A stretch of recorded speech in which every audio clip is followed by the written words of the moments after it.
Bonjour à tous et bienvenue dans cette nouvelle vidéo. On va étudier aujourd'hui le graphe 7 et plus particulièrement la structure en haut.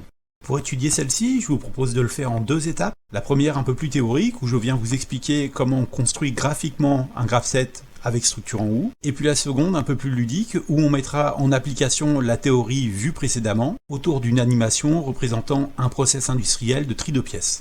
Pour rappel, le graphe 7 est un langage graphique qui va alterner étapes et transitions. Une vidéo a déjà été dédiée à la structure linéaire, structure ne proposant qu'une seule voie de cheminement. Cette fois, nous allons voir la structure en haut et découvrir que plusieurs voies de cheminement sont possibles.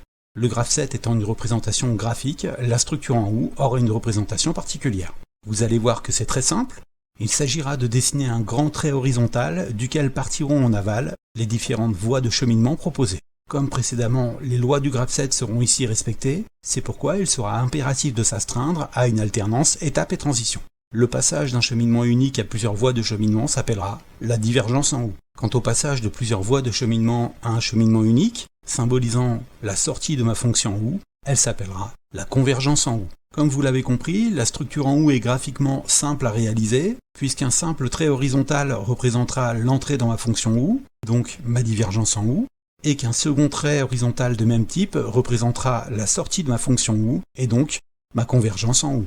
Attention, dans la fonction OU, toutes les branches ne doivent pas être exécutées. En effet, il faudra faire très attention à l'écriture de mes réceptivités d'entrée, car dans le cadre de réceptivité ou de conditions mal gérées, plusieurs étapes de cette fonction OU pourraient accidentellement devenir actives simultanément, et les actions en lien avec les étapes actives pourraient alors s'exécuter d'une manière qui semblerait incohérente, et qui pour autant ne sera liée qu'à une erreur d'écriture des réceptivités lors de ma programmation. Remarquez qu'en aval de ma divergence en OU, chaque branche commencera par sa propre réceptivité. Il sera donc interdit d'écrire qu'une unique transition puisse activer toutes les branches du OU. Ce sera également le cas en amont de la convergence en OU. Ici, chaque branche se terminera par sa propre transition, et il sera donc interdit qu'une unique transition puisse activer l'étape suivante à la fonction OU. Autre subtilité de cette fonction, il vous sera possible d'activer les étapes 2 et 4 simultanément. Néanmoins, ça vous poserait de graves problèmes dans la gestion de votre graphe 7. Il sera donc très déconseillé d'activer simultanément plusieurs étapes à l'intérieur de votre fonction OU. C'est pourquoi il va vous falloir beaucoup de soin pour écrire vos réceptivités, et faire en sorte que celle-ci ne soit pas vraie en même temps. Alors je vous ai à peu près tout dit sur la structure du graphe 7 en OU. On va maintenant passer à l'exemple pratique. Imaginons qu'on ait un process industriel de triage de pièces, que l'on reçoive via un tapis roulant des pièces rondes ou carrées de manière aléatoire, et que mon process ait pour but de stocker dans la zone A les pièces carrées et stocker dans la zone B les pièces rondes. Mon process résiderait en un déplacement différent des pièces rondes ou des pièces carrées afin de pouvoir les stocker dans des zones distinctes. Pour effectuer des déplacements différents avec des actionneurs pneumatiques, nous pourrions utiliser une solution que l'on trouve très fréquemment en industrie qui consiste à relier dos à dos deux vérins pneumatiques. De cette manière, je pourrais obtenir trois distances de déplacement distinctes, une première en sortant la tige uniquement de mon premier vérin, une seconde en sortant la tige uniquement de mon second vérin, une troisième en sortant la tige de mes deux vérins. Comme vous le voyez dans l'animation, trois distances seront ainsi accessibles.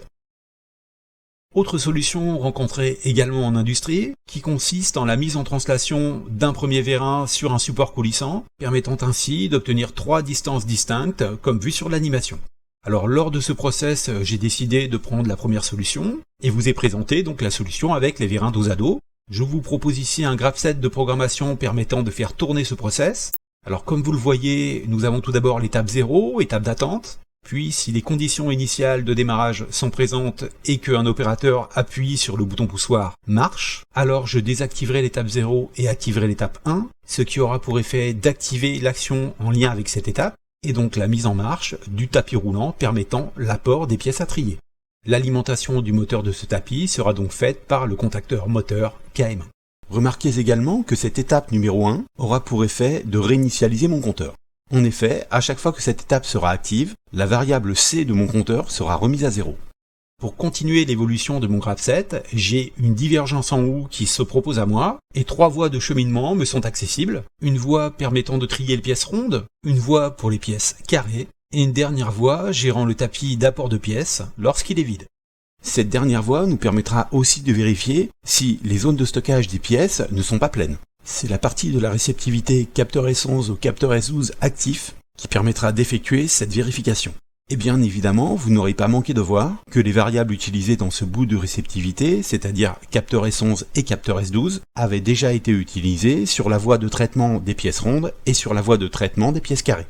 Remarquez ici que chaque branche a sa réceptivité propre, tant du côté de la divergence que du côté de la convergence. Alors faisons maintenant évoluer notre graph7. Une pièce carrée provenant de mon tapis roulant s'étant présentée devant les capteurs S5 et S6, les deux capteurs sont actifs. De plus, aucun des capteurs S11 et S12 exprimant espace de stockage de pièces plein n'étant actif, c'est donc la voie de gauche, la voie des pièces carrées, qui sera utilisée pour gérer ce type de pièces. L'étape précédente à l'étape 2 étant active et la réceptivité liée à la transition précédant cette étape 2 étant vraie, alors je désactiverai l'étape 1 et activerai l'étape 2. Ce qui aura pour conséquence d'activer l'action en lien avec cette étape, c'est-à-dire d'activer la commande 2YVB de mon distributeur 2V et permettre ainsi à mon énergie pneumatique de sortir la tige du vérin 2A. Cette action, une fois vérifiée avec ma réceptivité S4, je pourrai envoyer la séquence suivante, c'est-à-dire la désactivation de l'étape 2 et l'activation de l'étape 3, qui permettra d'effectuer les actions en lien, c'est-à-dire la rentrée du vérin 2A, mais aussi la sortie du vérin 3A, afin de loger la pièce carrée dans son espace de stockage. Mon tapis d'amener de pièces étant actif, c'est maintenant une pièce ronde qui se présente devant le vérin 2A, activant cette fois simplement le capteur S5. Alors pour ceux qui n'auraient pas compris pourquoi mon tapis d'amener de pièces est actif, tout simplement parce qu'à l'étape 1, j'ai seté la variable KM1. C'est-à-dire que j'ai enregistré cette variable durablement comme active. Je n'ai donc plus besoin de la lier à d'autres étapes pour qu'elle reste active. Ce set est indiqué par le petit s devant la variable. Bien entendu, à un moment le tapis devra s'arrêter et donc cette variable devra être resetée. C'est-à-dire que je viendrai annuler l'enregistrement d'activation précédemment effectué. Ce reset est représenté par la lettre R devant cette variable à l'étape 0. Je vais vérifier maintenant, grâce aux réceptivités S8 et S3, que les actions en lien avec l'étape 3 ont bien eu lieu. Et le cas échéant, je désactiverai l'étape 3 et activerai l'étape 4, qui me permettra d'activer l'action en lien, c'est-à-dire la rentrée du vérin 3A. Puis je viendrai vérifier la rentrée de ce vérin grâce au capteur S7 pour enfin activer l'étape 8 et désactiver l'étape 4. Cette étape 8 aura pour effet l'incrémentation de mon compteur qui viendra me renseigner sur le nombre de pièces rondes ou carrées stockées dans les espaces de stockage prévus à cet effet. Poursuivons maintenant l'évolution de notre graph7. C'est maintenant une pièce ronde qui est en attente de stockage et conformément à ce type de pièce, le capteur S5 est actif et le capteur S6 reste inactif. Les espaces de stockage n'étant pas pleins, nous allons pouvoir poursuivre notre évolution.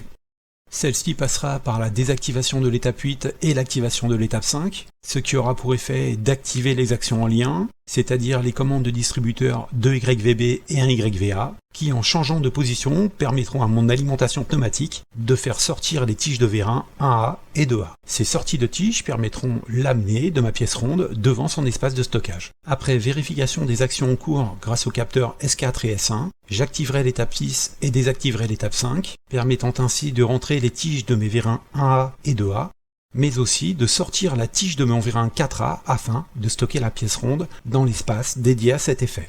Après vérification de ces actions, nous viendrons désactiver l'étape 6 et activer l'étape 7 afin de rentrer le vérin 4A, puis après vérification de sa rentrée, nous viendrons désactiver l'étape 7 et activer l'étape 8. Ceci aura pour effet l'incrémentation de mon compteur, puis nous viendrons comme auparavant gérer la nouvelle pièce en place, ici à travers la voie de gauche.